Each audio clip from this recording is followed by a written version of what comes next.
Сәлем көрермен, біздің арнада әдеттегідей Балауен және оның жүргізушісі мен музыкатанушы Балнұр Сардарбек. Бүгінгі біздің шығарылым жасы небәрі 22 жаста болса да өте көптеген әндер шығарған. Ол әндердің ішінде көптеген хиттерді шығарған.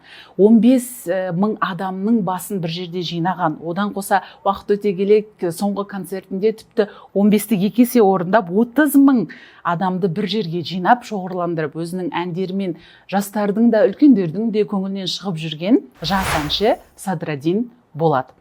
Садраддиннің шығармашылығын зерттеп бастағанда бірден көзге түсетін нәрсе ол Садраддиннің балалық шағында 5 жасынан бастап әнге деген құштарлығы оянған жігіт екен. Үйде өнер адамдары, ата-анасы өнер адамдары болған. Ол да бір жағынан ықпал еткен шығар. Онымен қоса ата-анасы өнерге жақын, әнге жақын екенін біліп, анасы өзі Шымкент қаласының тумасы, Шымкент қаласында орналасқан өнер мектебіне вокал мамандығы бойынша дәріс алуға Садраддинді алып барады. Сол жерде білімін алып жүрген кезде көптеген конкурстарға қатысқан. Оның ішіндегі мысалы ең танымалдарының бірі Бала дауысы. Ол жерде топпен болып та қатысқан, өзі де жеке солист ретінде де қатысып жүлделі орындар да алған, лауреатына атанған деседі. Және осы Садраддиннің шығармашылығын зерттегендегі таң қалатын бір дүние, осы қайта-қайта мен осы зерттеу барысында айтып отыратын боламын. Себебі мен үшін ол ерекше құбылыстардың бірі. Садраддиннің жасы небәрі 22-де. Өзінің жеке шығармашылығын, өзінің әндерін көрермендерге таныстыруды бастағанына небәрі 5-ақ жыл көлемі болған екен.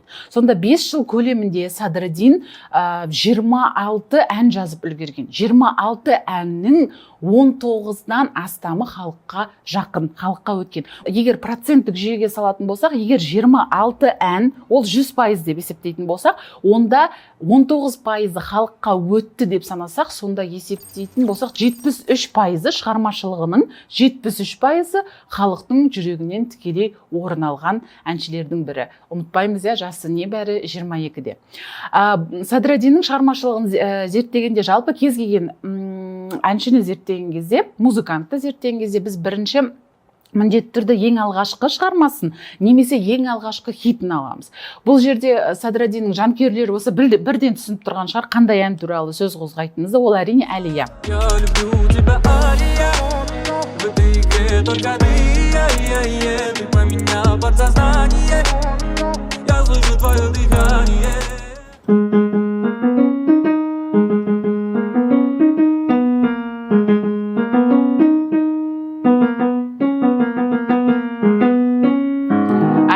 Әнін қазір 17 жасында шығарған, 17-де. Келесі әндерді салыстырғанда, мысалы, екеуінің арасында аранжировка жағынан, өңдеу жағынан, гармония жағынан, жаңағы даму, мелодиялық, логикалық ойдың дамуы жағынан, барлық жағынан Садраддин әлдеқайда өскен. Соның бәрін сіздер егер мұқият тыңдасаңыздар, осы сөзімді дәлелдеп беруге мен дайынмын. Мысалы, Әлия әні небәрі квинта интервалының көлемінде жазылған. Квинта дегеніміз музыкалық тілден аударылғанда 5 саты дегенді білдіреді. Музыкада интервал деген нәрсе бар, ол екі дыбыстың арасындағы ара қашықтықты интервал деп айтады. Және интервалдардың былайша айтқанда бірнеше түрі болады да. Прима бар, секунда, терция деген сияқты. Прима, секунда 2 басқыштан құралады, терция 3 басқыш, кварта 4 басқыштан құралса, квинта 5 басқыштан құралады. Әлия әні, сен қолыңды былай фортепианоға қоясың ба, болды, сен оны өзгертпейсің, осы жерде отырып ойнай бересің. Тек қана осы күйде ешқандай қиыншылық тудыртпайды. Яғни 5 дыбыс көлемінде шығарған өте диапазоны кішкентай ән. Бұл нені білдіреді? Бұл дегеніміз, бұл әнді айтқыңыз келсе, сіз де, біз де әбі-тәбі есту қабілетіміз болса айтып шыға аламыз. Өйткені күрделі дауысты талап етпейді. Диапазоны әннің өте кішкентай. Бір жағынан бұны салыстыру ретінде айтатын болсам, танымал жандардың ішінде, мысалы СНГ бойынша танылып жүрген Бастаның шығармашылығындағы мен деген әндер, мысалы, когда меня не станет, я буду петь голосами, тоже квинтаның көлемінде, одан артық шықпаған Баста. Одан кейін медлячок, чтобы ты заплакала, тоже квинтаның көлемінде. Бастаның хит әндерінің бәрі сол квинта көлемінде ғана шығарылған. Дәл осы Әлия сияқты. Әлияда, мысалы, жаңағы квинтадан асып кетпеуі де себебі бәлкім мен солай пайымдадым. Бәлкім конкурсқа қатысып жүрген әнші ғой Садраддин. Конкурсқа қатысып жүрді, сөйтті да сол кезде көп даусына нагрузка түсті ма деп ойлаймын кейбір кезде. Сол жағынан бәлкім диапазоны аса кең емес әнді шығарған себебі де сол шығар. Бәлкім даусы да бәсеңдеген шығар. Өйткені конкурсқа толассыз, тоқтаусыз көп қатыса беруге болмайды жасөспірім кезде. Әсіресе ер балаларға, өйткені профессионал музыканттар біледі, дауысы өте қатты құбылмалы болып тұрған кезде, олай нагрузка жасаған сайын дауыстан айырылып қалуы да мүмкін. Сол себепті бірінші әні өте оңай. Оңай болғанда диапазон жағынан өте кез келген адамның даусына салып орындаса, кез келген адам орындап кете алатын ән. Жаңағы квинта көлемінде дедік, бірінші шумағы да осы квинтаның көлемінен шықпайды.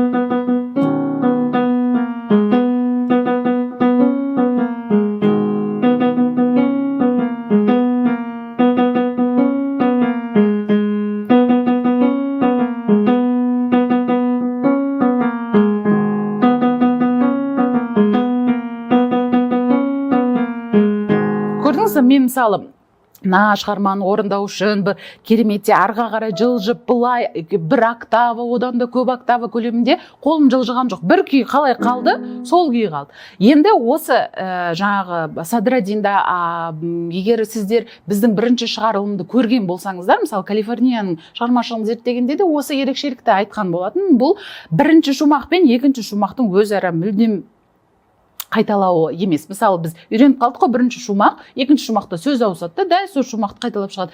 Бұл әнде ондай емес, Садраддиннің көп әндерінде де ондай емес. Бұл тәсілді негізі профессионал тілде вариациялы шумақты формада жазылған ән деп атасақ болады. Бұл жерде бірінші шумағы осындайда, сөйтіп қайтадан қайырма басталады.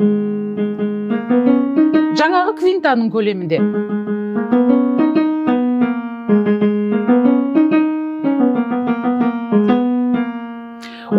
Осы көлемінде сөйтеді, екінші шумаққа келгенде Садраддин кішкене ерекшеленейін, кішкене күрделетейін деген пайыммен істейтін шығар бәлкім. Екінші шумағын алады да басқа мүлдем материалды қолданады. Ол жерде логикалық, музыкалық әуен өзгереді. Мысалы, екінші шумағы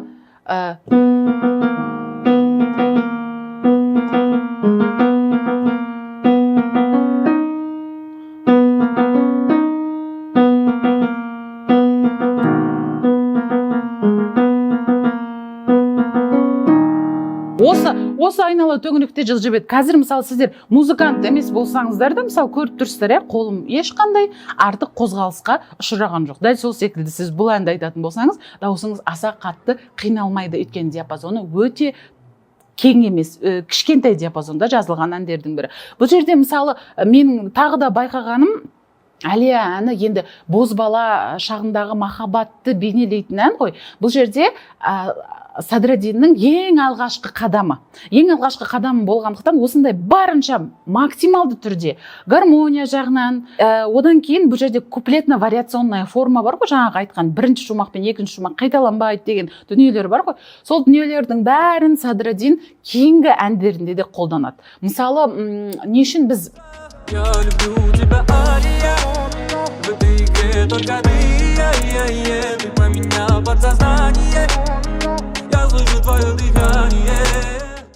Мысалы, не үшін біз бірінші әнді Әлия ретінде таңдадық? Өйткені қазір сіз, дәл қазір осы келесі әннің талдауында сіз түсінесіз Садраддиннің тұлға ретінде, музыкант ретінде жаңа қалай өскенін осы әннен келесі әнмен салыстырған кезде байқайсыз. Мысалы, келесі ән осы Садраддиннің 5-6 жылдық шығармашылығындағы ең жоғарыда тұрған ән деп мен санар едім. Әрине біз әлі алдағы уақытта Садраддин әлі де өзінің шығармашылығымен айналысады ғой. Бірақ біз бүгінгі күнмен өлшесек, осы 5-6 жылдың ең шарықтау шегінде, ең биігінде, ең көп қаралым жинаған, ең көп адам тыңдаған, ең көп адамның жүрегіне жеткен әннің бірі және бірегейі, ол Айға қарап. Өзіңді ойлай берем айға қарап, жанарыңды айдан бұрап, іздеймін мен айға қарап сені.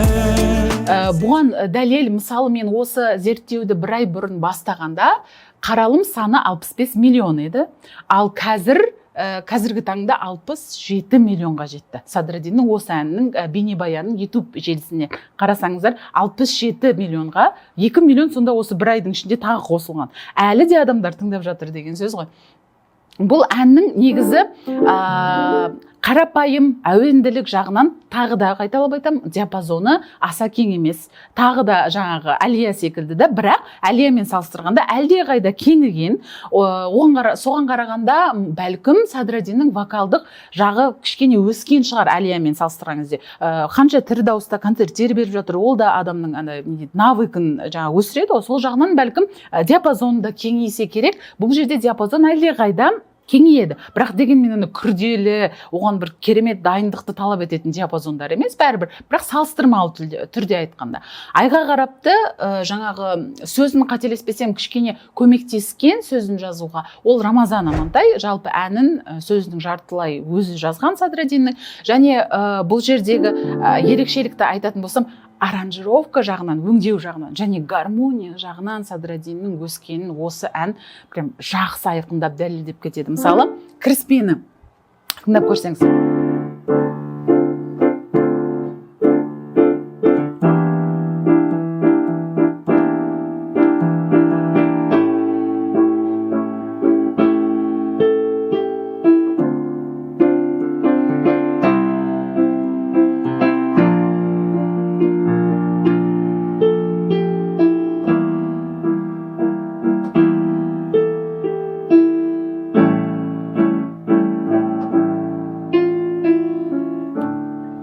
Осы кіріспенің өзі, сіздер тіпті музыкант емес болсаңыздар да қандай күрделі аккордтарды қолданғанын, мысалы, фортепианода менің ойнағанымды тыңдап, естіп жатқандарыңыз бар шығар араларыңызда. Өйткені қалай, бұл үшін музыканттарға ешкім штраф салмайды, немесе бұл дұрыс емес деп ешкім сотқа бермейді. Бірақ дегенмен музыка әлемінде өзінің бір заңдары бар ғой.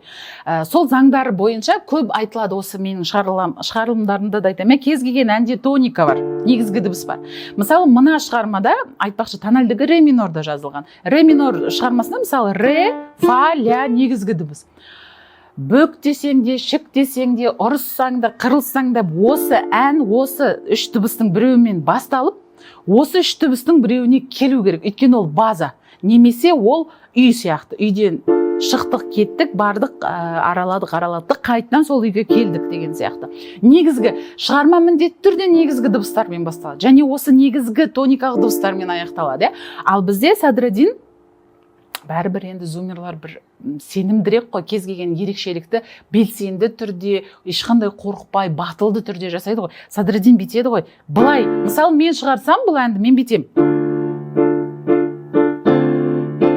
Деймді, сөйтіп ары қарай жаңағы аккордтық цепочканы жалғастырамын. Садреддин айтады, жоқ, мен мына жерде бір доны қыстырып қояйын деп. Негізі бұл жерде до бөтен ғой, былайша айтқанда. Мына ре, фа, ляға келмейді, олар араласпайды бір-бірімен.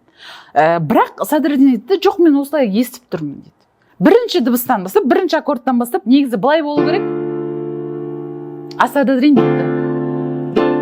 Айырмашылықты қазір көрермендер байқамай жатқан болса, тағы да ойнаймын. Мысалы, мен бүйтіп бастаймын, осылай бастаймын. Садреддин бүйтіп бастайды. Мына дыбыс, осы дыбыс жаңағы қыстырылсып тұр да қастарында, бірақ осы дыбыс әдемірік беріп тұр, аккордқа күрделілік беріп тұр. Мынау слишком тым қарапайым да, бәрі білетін аккорд деген сияқты. Мынау тоникалық септаккорд. Егер талдайтын болсақ, міне қараңыздар. Тоникалық септаккорд әдемі екінші басқыштың септаккордына өтеді. Сөйтіп доминанта, тоникалық септаккордтағы сөйтеді да алтыншы басқыш, жеті,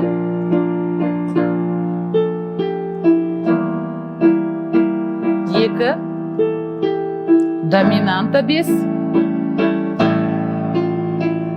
тоникаға қайтадан келдік. Осы жерде мен осы негізі айға қараптың қалай айтсам, могущественность негізі қарапайым ғана ән ғой. Мысалы, күрделі модуляцияның артынан модуляция, кең диапазон деген жоқ қой. Барынша қарапайым махаббат туралы айтып жатылған ән, бірақ дегенмен бірінші тыңдағанда, екінші тыңдаған кезде былай арнайы тыңдаған жоқпын, біреулер қойып жатты, бір фоново звучать етіп жүрді да өмірімде. Бір күні мен арнайы қойып тыңдап көрдім да, сөйтіп соңында ән біткен кезде ана шумның бәрі өшірілді ғой. Сол кезде мен аккордтарды айқын ести бастадым да, мынау не деген ерекшелік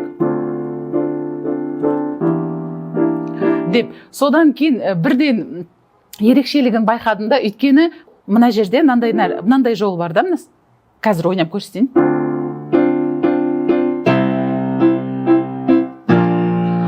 Мен негізі сол қолды қатты тым ойнауға болмайды, бірақ сіздерге естілу үшін мен тағы да осы музыкалық оборотты тағы да ойнап кеттім деп отыр.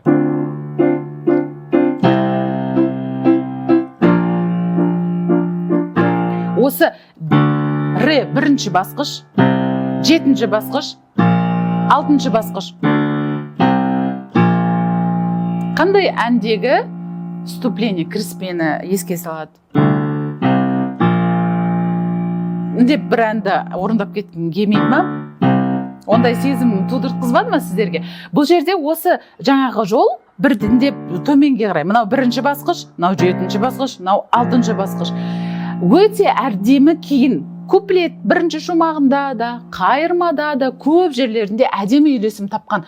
Яғни кіріспедегі осы аккордтар жүйесін Садраддин бірінші шумақта да, қайырмада, одан кейін екінші шумақта да барлық жерге не дейді, қолдануға тырысқан, әдемі қолданған. Жаңағы жерде мысалы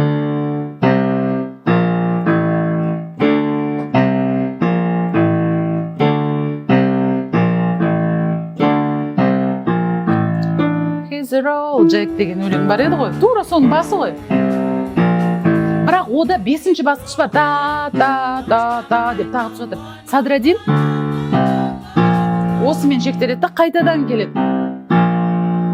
Сол себепті осы негізі егер Садраддинда ля болғанда да деп түскенде, мен бұны фригийский оборот деп аузым толтырып айтып точно уверенный болатын едім. Бірақ өкінішке орай деп алтыншы басқышта тоқтағандықтан мен оны фригийский оборот деп айта алмаймын, өйткені ол жерде бесінші басқыш жоқ. Гармонияда негізі бұл оборот жаңағы баста немесе сопрано даусындағы осындай жылжуды бірден беске дейін төменге қарай. Сол жылжуды фригийский оборот деп айтады, фригиялық оборот деп. Негізі бұл бас даусындағы әдемі жылжуды кейін академиялық музыкада кімнің шығармашылығында бар еді деп ойланып келсем,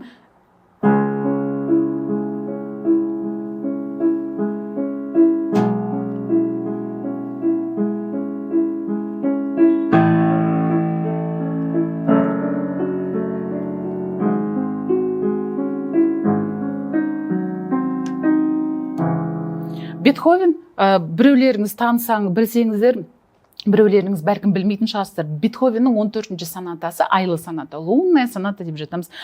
Хитовый сонатасы ғой, бәрі білетін. Сода басында кәдімгі бірінші тактіден бастап, дәл Садраддиннің жаңағы обороты бар ғой, дәл сол қолданылған.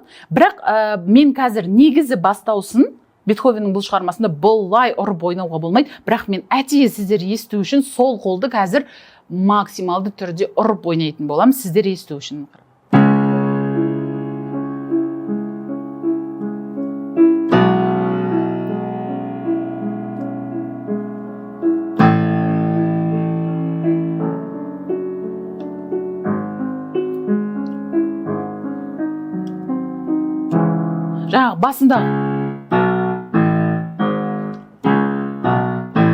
Жаңағы басындағы жылжу жолы дәл Бетховеннің жаңағы айлы сонатасының бірінші бөлімінде де дәл осы гармониялық жаңағы бас даусындағы жылжу тура Садраддиннің кіріспесіндегі осы жаңағы жолды екеуі бірдей. Жаңағы айтқан өзгешелік бар ғой, бірден төменге қарай бастың жылжыған. Сол жерлерін мен кездестірген кезде қазір қаттырақ ойнайтын болам. Міндетті түрде мынау ең төменгі дыбыстарға мән беруге тырысыңыздар. Дәл сол кіріспедегі дүниені Садраддин кейін бірінші шумақта да жасайды.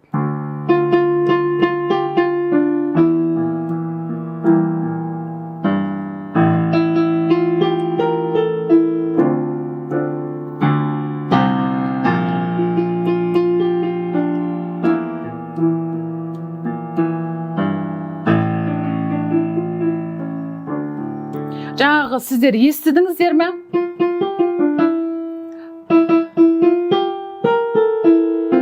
Иә, осы жерде қайтадан жаңағы оборот қайтадан қолданды, Бетховендағыдай оборотты бастағы. Сосын сенің мен өткен өштерді.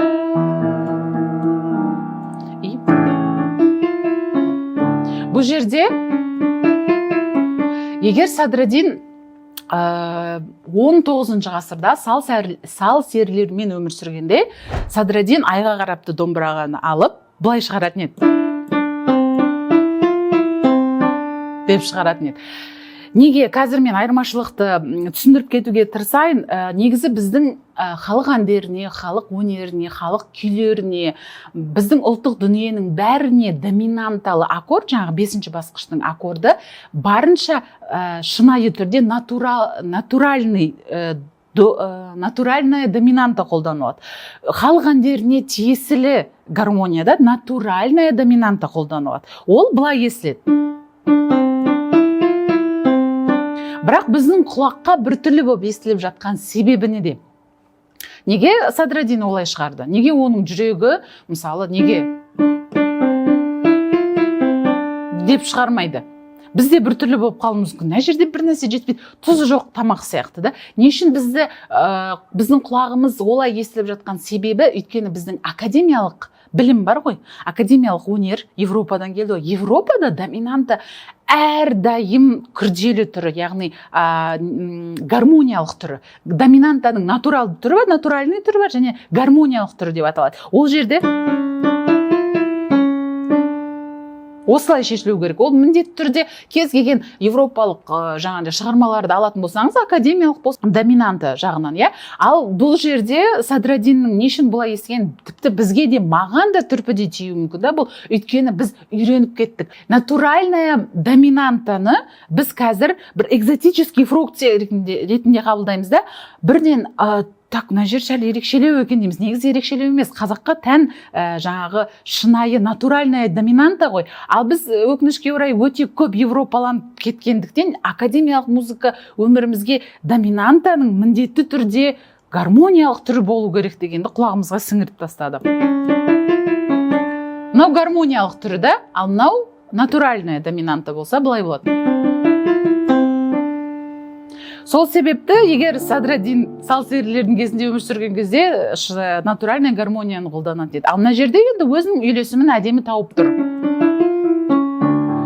Енді осы жерде қараңыздар, бридж деген дүние бар. Бридж деген менің ағылшыншам онша емес, бірақ дегенмен қателеспесем көпір дегенді білдіреді. Музыкада да дәл мынау популярды музыкада бридж өте көп қолданылатын әдемі тәсіл. Егер мен болашақта ән шығарып кетсем, көп жерлерге осы бриджді қосатын едім. Неге? Өйткені бридж деген сөз ерекше жаңағы көпір. Бірінші шумақ пен екінші шумақтың арасына қыстырып жерсе болады.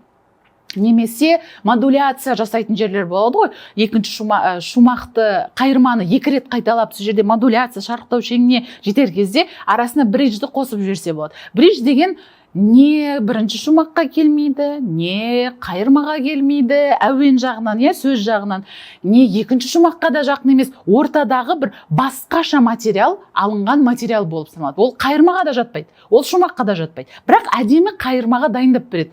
Осы әдемі қолынан ұстап алып келеді, бүйтіп жолдың арғы бетіне өткізіп жіберуге қолданылған әдемі құралды бридж деп атайды.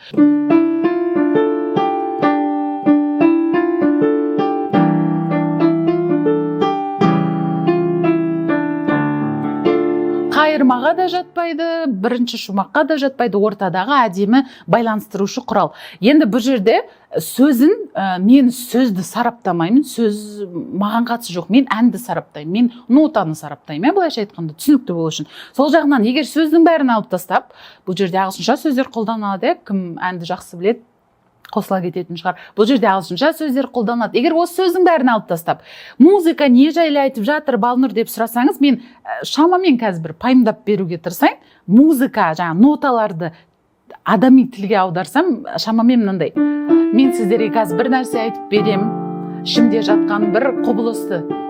Сіздер де менімен келіседі деген ойдамын, махаббат деген шынайы сезім деп дайындайды да, сөйтіп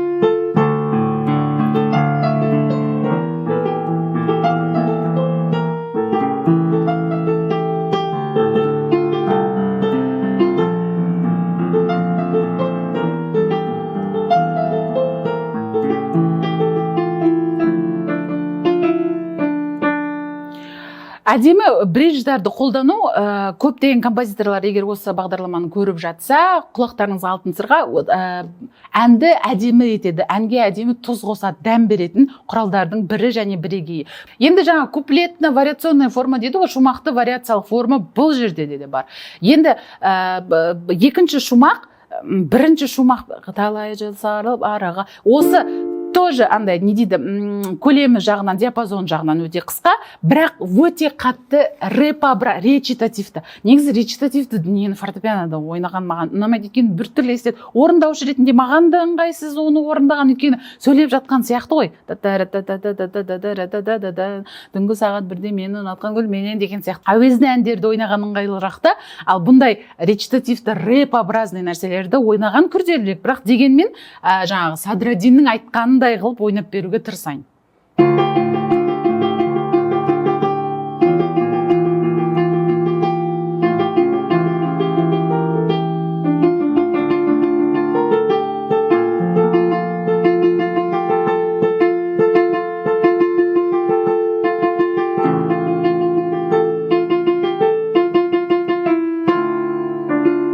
Екінші шумақ кәдімгі әңгімелесу секілді. Дәл кездесуге шықтым келем саған түнімен. Соған кішкене ғана интонация бергенде, сол арқылы барынша әңгімені ары қарай баяндауға тырысқан. Сосын екінші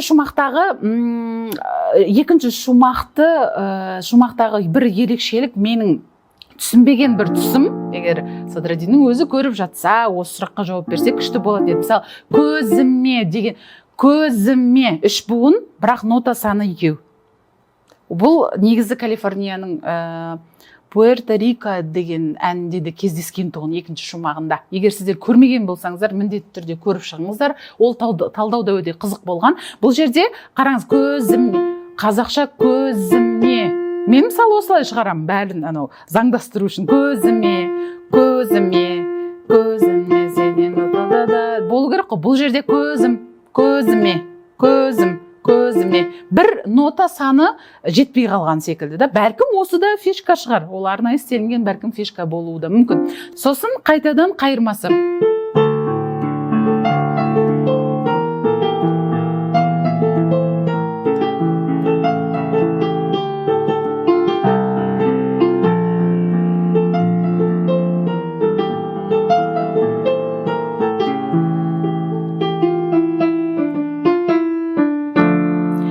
Негізі Садраддиннің әндеріндегі маған ұнайтын, астын сызып айтатын дүниелер проигрыштар, арадағы проигрыштарды өте сапалы, әдемі түсірген, әдемі бейнеленген. Проигрыштар негізі адамдар ойланатын уақыт қой. Екінші шумақтан кейін қайырма болады, қайырмадан кейін міндетті түрде көп поп әндерінде проигрыш болады. Сол жағынан мысалы Алияда да әдемі проигрышы, одан кейін неде жаңағы айға қарапта да өте әдемі проигрыш.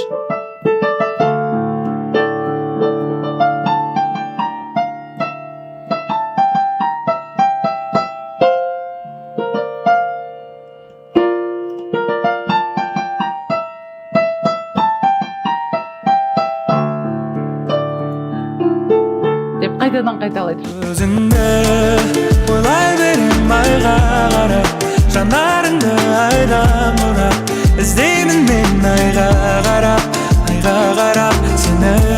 Келесі әнде, мысалы ана әнде, бұл әнде әнді тыңдап жатып талдау барысында бірден мен былай ойладым. Осы айға қарап пен ана екеуі бір уақытта шыққан емес пе екен деген ой келді. Өйткені неге? Ре минорда жазылған. Ана жалғыз ғана жарық өмір сыйлаған, жамандыққа қимаған. Тура айға қарап секілді. Және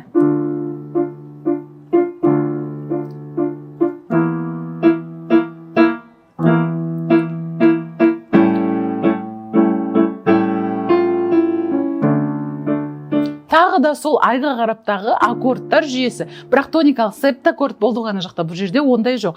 Негізі міне тоника, екінші басқыш, доминанта, сосын қайтан тоника, қайтан проигрыш.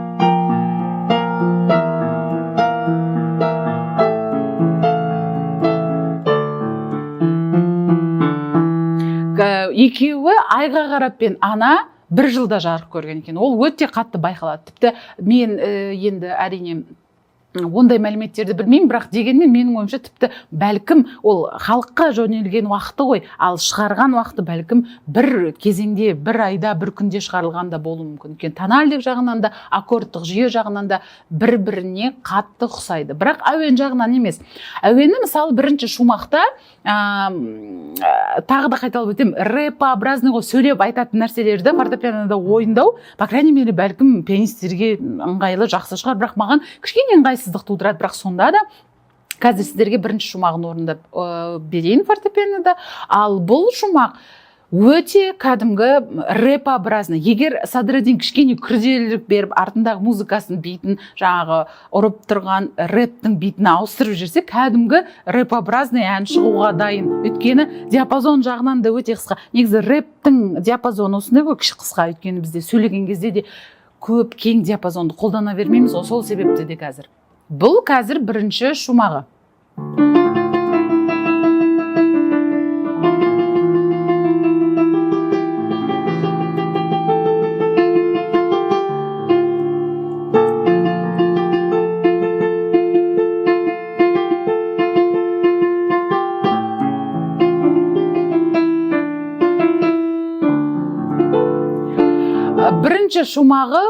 Бірінші шумағында кәдімгідей әңгіме басталады бірден. Негізі Садреддиннің бұл шығармада жаңа куплетно-вариационная форма деп Әлияның кезінен бастап айтып жатырмын. Ол нені білдіреді? Екі шумақтың екі түрлілігін білдіреді. Екі шумақта сөзде екі түрлі, және әуен бір-бірін мүлдем қайталамайды деп айттық. Айға қарап та сондай, бірақ анада да сондай, бұл әнде де сондай, бірақ дегенмен бұл әндегі екінші шумақ бар ғой, бірінші шумақтан алыс кетпеген. То есть, қалай айтсам болады? Мысалы, Алияда да бірталай бір-бірінен қатты ұқсамайды. Мысалы, айға қарапты бірінші шумақ пен екінші шумақ бір екі әлемнің жаңағы әуені секілді да. Ал мына жерде бірінші шумақ пен екінші шумақ мысалы бір-біріне келеді.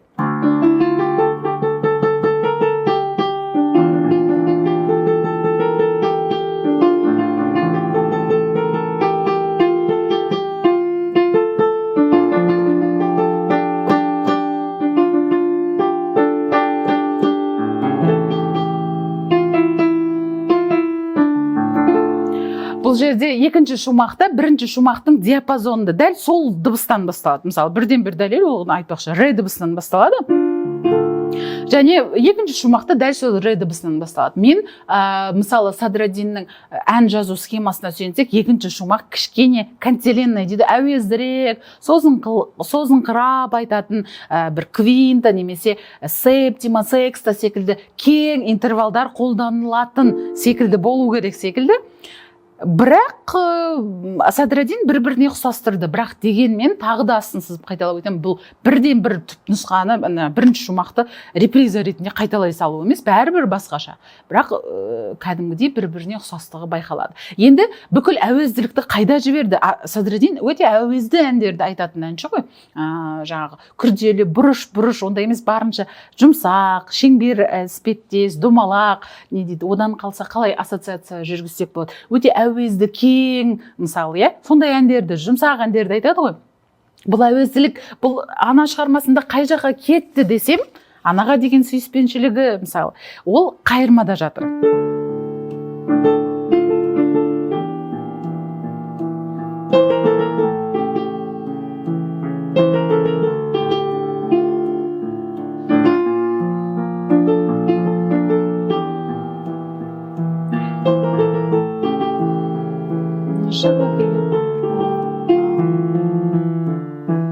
Бүкіл әуезділік, әдемілік, жұмсақтық, мейірім, анаға деген махаббаттың бәрін қайырмаға кеп сыйдырғандай.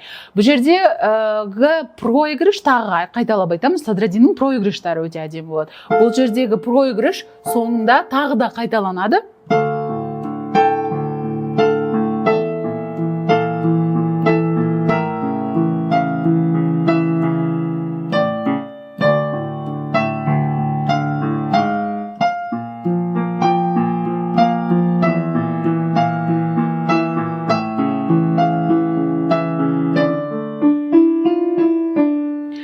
сосын қайтадан қайырма қайталанады. Бұл жердегі мен бұл әнде Садраддиннің айға қарап мен ана екеуін музыкалық талдау жағынан, күрделі мазмұндырақ жағынан, мән жағынан алатын болсақ, музыкалық сөзін, тақырыпты мен қозғамаймын.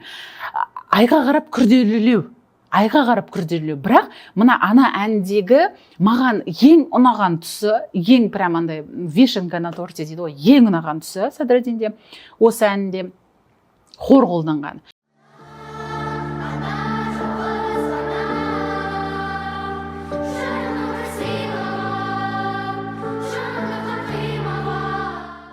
Хорды қосу кімнің идеясы болды екен? Маған сол қызық. Егер Садраддиннің өзі болса, онда ерекше қолын алуға дайынмын. Неге? Өйткені хор көп қолданбайды. Біздегі эстрадалық әуендерде өкінішке орай көп қолданысқа ие болмай кетті.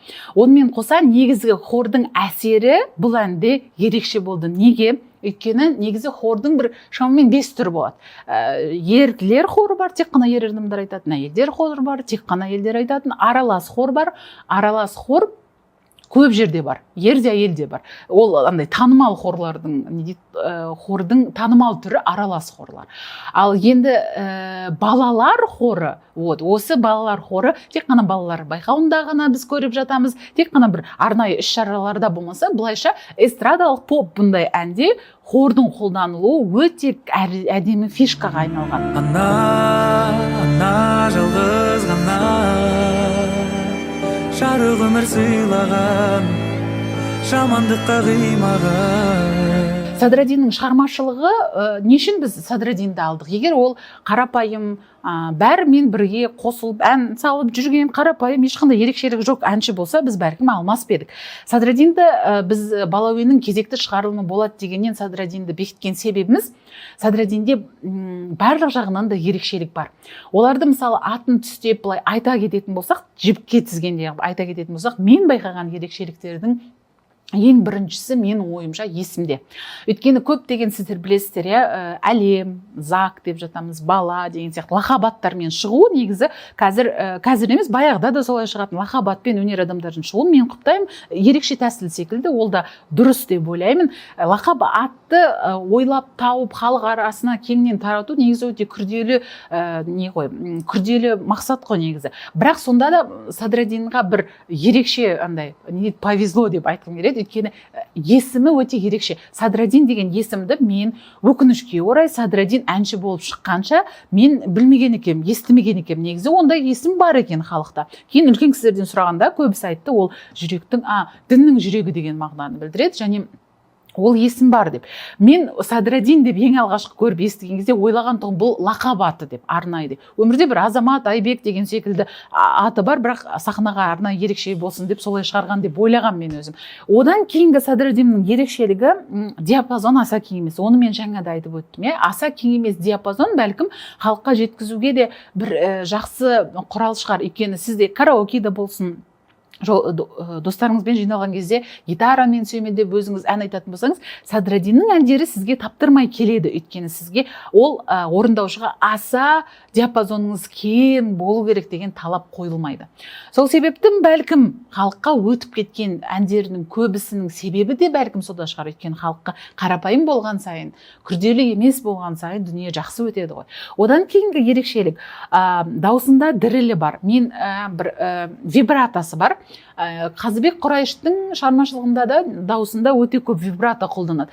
Ал Садраддин оны өте бір орынды қолданатын секілді, оңды солды емес, сол даусындағы вибратасы өзіне өте әдемі жарасып тұрады. Содан кейінгі менің байқағаным, білмеймін, ол мен ғана байқадым бекен? Жоқ, әлде сіздер де тыңдармандар Садраддиннің шығармашылығын етене зерттеп жүрген жандар бар шығар араларыңызда. Арасында бір тістеніп айтатын кездері болады. Негізі культура речи, сцена речи деген вокалистерде, мысалы, актерлерде сондай сабақ болады ғой. Сол кезде міндетті түрде артикуляция, жестикуляция деген болады. Мына жақты дұрыс ашып, сөзді анық жеткізуді үйретеді өнер адамдарына, иә. Сол жағынан негізі вокалдық білім жағынан ол дұрыс емес. Бірақ былайша алсақ скриптониттің де сөзін түсінбей жатырмыз, оған қосана кальянный рэп деп жатамыз, одағы сөздерді түсінбей жатамыз. Барынша түсініксіз қылып сөйлеу, былайша айтқанда бір фишка болып жатады арасында, сол жағынан алайтын болсақ, негізі мен сіздер сұрауыңыз қай жерде етіп тістеніп сөйлейді деп, бүкіл ән жатқа білем деп Садреддиннің айта алмаймын. Мен енді қосылып жатқан фанаттарының бірімін, бірақ бөлмеде екеуміз ғана деп айтады.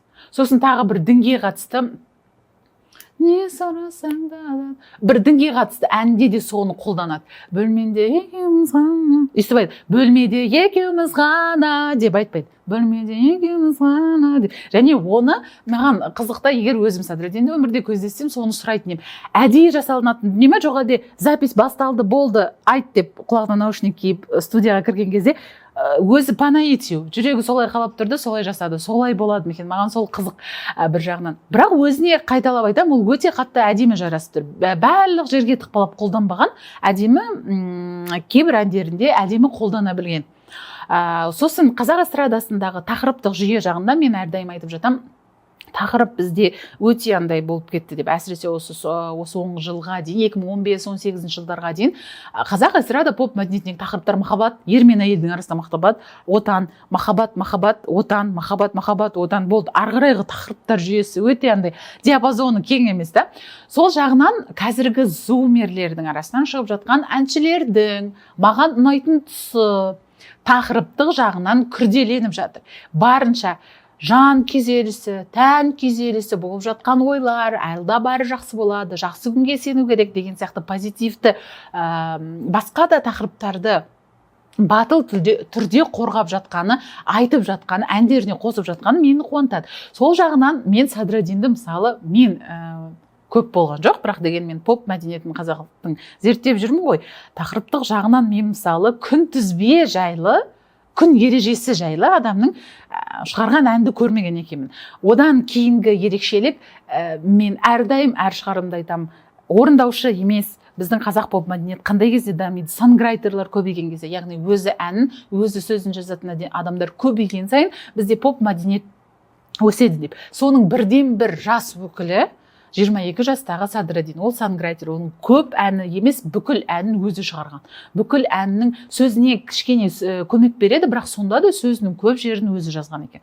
Одан кейін бір сұхбатында тағы бір ерекшелік, негізі Садреддиннің орысша әндері бар. 28 әннің ішінде 8 әні орыс тілінде шығарған, және шығармашылығының басында бастап келе жатқанда Алия әні орысша, одан кейін жаңағы 18 лет деген әндер орысша. Соны бір әнші Назима өзінің бір сұхбатында айтып қалған еді. Садреддин деген әнші бар, маған сол жігіт ұнап жүр, өйткені өзі қазақи сарынды орыс тілі арқылы әдемі жеткізіп жатыр деп. Негізі Садреддин өзі өмірде орысша сөйлемейтін жігіт қой. Сонда да орыс тілді әнді айту бәлкім ол аудиторияны кеңейту мақсатында айтылған шығар. Сондықтан менің ойымша, егер ондай мақсат болатын болса, ол орынды, және шынымен Назиманың сөзімен келсем, қазақи сарынды, қазақи мұңды, қазақи махаббатты орыс тілінде жеткізе білген әнші. Садреддин бұл тәсілді әртүрлі тілдерде айтып көрейін деген тәсілді, мысалы, өзінің аудиториясын кеңейту мақсатында қолданса, welcome, неге олай істемеске, және түрік тілін өте әдемі өзіне андай әдемі қолдана білген, әдемі тілді таңдаған екен. Одан кейін жаңағы мен байқаған бір ерекше факт, Садреддинда қызбен айтқан дуэт жоқ екен. Менің ойымша, егер қазір Садырдың өзі ойланып, шығармашылығында қандай ерекшелік істейін деп ойланып жатсам, Садырдың құлағына алтын сырға, негізі қазіргі қазақ жас қыз әншілердің арасында өзіне бір лайықты, жан дүниесіне сәйкес келетін, әндік жағынан сәйкес келетін бір қыз әншімен бірге дуэт айтса, керемет халыққа өтеді деп ойлаймын. Өйткені негізі мен іздеп көрген кезде Ерке Есмаханмен айтқан дуэті бар екен. Айтпақшы, Еркені талдадық қой біз. Екінші шығарылым Ерке туралы міндетті түрде көріп өтіңіздер, уақыттарыңыз болса, пікірлеріңізді қалдырыңыздар. Бізге ол өте қатты маңызды. Еркемен айтқан дуэті бар екен, бірақ ол жасөспірім кезінде, сосын жаңағы ресми түрде емес, бір бағдарламаға ма, конкурсқа қателеспесем қатысқан, сол кезде жаңағы продюсерлердің, режиссерлардың ұсынысы бойынша айтылған дуэт екен. Бірақ былайша ресми түрде қазіргі таңда Садреддиннің өкінішке орай дуэті қызбен жоқ екен. Сондықтан сіздерге көрермен ретінде сұрақ: Садреддиннің шығармашылығының жанашырлары егер сіздер кімді қалар едіңіздер, Садрадин егер сіздерден сұраса, мысалы кіммен Садрадин дуэт айтса әдемі үйлеседі, дауыс жағынан, бәлкім сыртқы болмыс образдары жағынан, ән жағынан кім үйлесер еді? Сіздің ойларыңызды жазып кетсеңіз, міндетті түрде біз қарап оқып шығатын боламыз. Сонымен осы Балауеннің кезекті шығарылымы өз соңына жетті. Мұқият тыңдағандарыңыз үшін рахмет. Міндетті түрде осы арнаға тіркеліңіздер. Одан кейін колокольчикті басып қойсаңыздар болады. Оған қоса міндетті түрде лайк басыңыздар. Сілтемемен өзіңіздің туысқандарыңызбен, сыныптастарыңызбен міндетті түрде бөлісіңіздер. Өйткені бізге ол өте қатты маңызды. Пікір қалдырыңыздар. Сыни пікір болса тіптен жақсы. Өйткені біз кез келген кері байланысқа ашықпыз. Міндетті түрде сіздердің пікірлеріңізді ескеретін боламыз. Сондықтан менде тек қана бір сұрақ, келесі Балауеннің шығарылымы кімнің шығармашылығына арнағанымызды қалайсыздар? Кімді талдайық? Сіздердің жауаптарыңыз біз үшін маңызды. Міндетті түрде ерінбей жазып өтіңіздер. Өйткені Садрадинді де бізде сіздердің қалауларыңыз бойынша таңдаған болатын тұғынбыз. Сондықтан міндетті түрде ерінбей жазып өтіңіз. Сондықтан біз оны міндетті түрде қараймыз, оқимыз, талдаймыз. Келесі шығарылым бәлкім сіздің сүйікті әншіңіздің шығармашылығына арналып қалуы әбден мүмкін. Сіздермен болған Балауен және оның жүргізушісі мен Балнұр Сардарбек. Келесі жүздескенше сау болыңыздар.